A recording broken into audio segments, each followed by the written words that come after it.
அசேஷ தயாபாத்திரம் தீபக்தியாதி குணார்ணவம் யதீந்திர பிரபணம் வந்தே ரம்யஜா மாதரம் முனிம். லக்ஷ்மீநாத் சமாரம்பாம் நாதயாமன மத்தியமாம் அஸ்மதாச்சாரிய பர்யந்தாம் வந்தே குரு பரம்பராம்.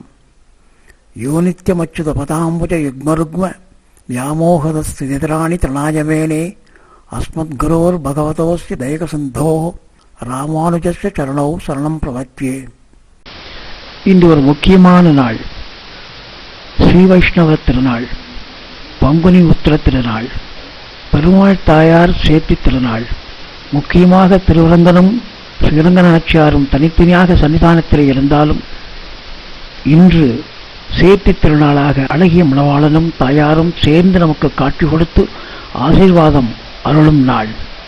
இப்பொன்னாளை தேர்ந்தெடுத்துதான் பகவத் ராமானுஜர் பெருமாளிடத்திலே சரணாகதி பண்ணினார், மோட்சம் வேண்டினார். அவருக்கு மட்டுமல்ல, அகில புவனத்திற்கும் அனைவருக்கும் மோட்சம் வேண்டி, அத்தனை பேருக்கும் நற்கதி வேண்டி தாயாரை முதலில் புருஷகாரமாக பற்றி கொண்டு பெருமாளிடத்திலே சரணாகதி பண்ணுகிறார். மனோவாக்காயைகி அநாதி காலப்பிரவர்த்த அனந்த அக்கிருத்தியகரண கிருத்தியாகரண பகவதவசார பாகவதவசார அசக்கியாவசார ரூபனாவித அனந்தவசார ஆரப்த காரியான் அனாரப்த காரியான் கிருதான் கிரியமானான் கரிஷ்யமானான் சர்வாசேஷ சமஸ்வ புருஷோத்தம என அவர் சரணாகதி பண்ணுகிறார். பகவானே, அடியேன் அறிந்தோ அறியாமலோ, தெரிந்தோ தெரியாமலோ, புரிந்தோ புரியாமலோ குற்றங்கள் பாவங்கள் பல செய்திருக்கலாம். பாகவத அவதாரங்களில் ஆளாகியிருக்கலாம். எல்லாவற்றையும் பொறுத்து அருளவேணுமாய் தேவரீரை பிரார்த்தித்துக் கொள்கிறேன். அடியேன் தேவரின் திருப்பாதங்களில் சரணடைகிறேன். அடியேனை ஆட்கொண்டு அருள் புரிய பிரார்த்திக்கிறேன். மோட்ச பிராப்தியை வேண்டி நிற்கிறேன் என பெருமாளை வணங்கி நின்றார் பகவத் ராமானுஜர். இதிலிருந்து ஒரு பாடத்தை நமக்கு கற்பித்துக் கொடுக்கிறார். காரியம் கைகூட வேண்டுமென்றால், நினைத்தது நடக்க வேண்டுமென்றால், பாவங்கள் ரட்சிக்கப்பட வேண்டுமென்றால், சரணாகதி பலிக்க வேண்டுமென்றால் முதலில் தாயாரை புருஷகாரமாக பற்றி கொண்டு அவள் தயவோடு அனுகிரகத்தோடு பெருமாளை அணுகினால் நினைத்தது கைகூடும் என்பதை நம்போன்ற சாமானியர்களுக்கும் புரிய வைத்தார் ராமானுஜர். இந்த ரகசியத்தை ராமானுஜர் சுவாமி நம்மாழ்வாரிடமிருந்து தெரிந்து வைத்துக் கொண்டிருந்தார். நம்மாழ்வார் 5 பெருமாளிடத்திலே சரணாகதி பண்ணுகிறார். பெருமாள் நம்மாழ்வாரை காக்க வைத்துக் கொண்டே வருகிறார். பின் நம்மாழ்வார் சரணாகதி இறுதியில் பலித்தது எப்படி என்றால், மற்ற 4 திவ்யதேச பெருமாளை மட்டும் சரணாகதி பண்ணினார். 5வதாக திருப்பதி பெருமாளை சரணாகதி பண்ணும்போது, அகலகில்லே நிறையவந்த அலர்மேல் வங்கை உரைமார்பா நிகரில் புகழாய் உலகம் முன்றுடையாய் என்னை ஆழ்வானே நிகரில் அமரமுனி கண்கள் விரும்பும் திருவேங்கடத்தானே புகழொன்றில்லா அடியேனும் அடிக்குள் அமர்ந்து புகுந்தேனே என்று அகலகில்லே நிறையமின் என்று அலர்மேல் மங்கையை தாயாரை புருஷகாரமாக பற்றி கொண்டு பெருமாளை சரணாகதி அடைந்தார். சரணாகதியும் பலித்தது என்பார்கள். இந்த வழியை ராமானுஜரும் கை கொண்டு வெற்றி பெற்றார்.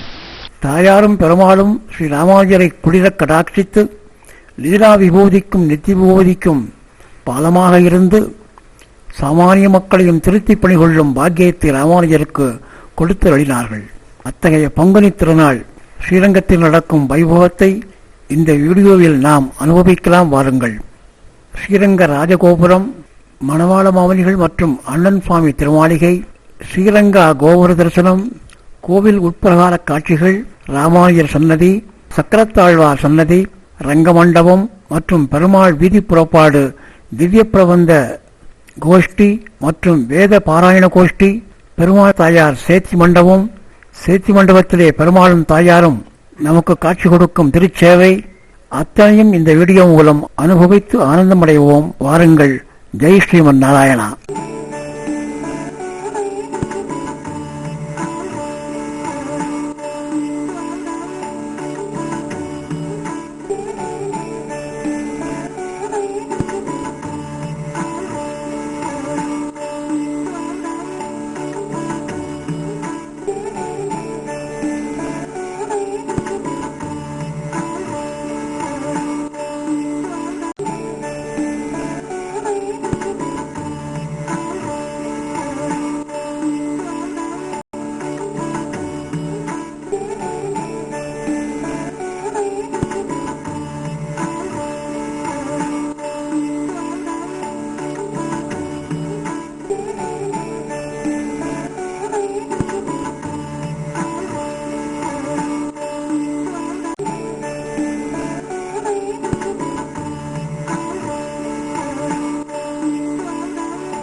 Thank you.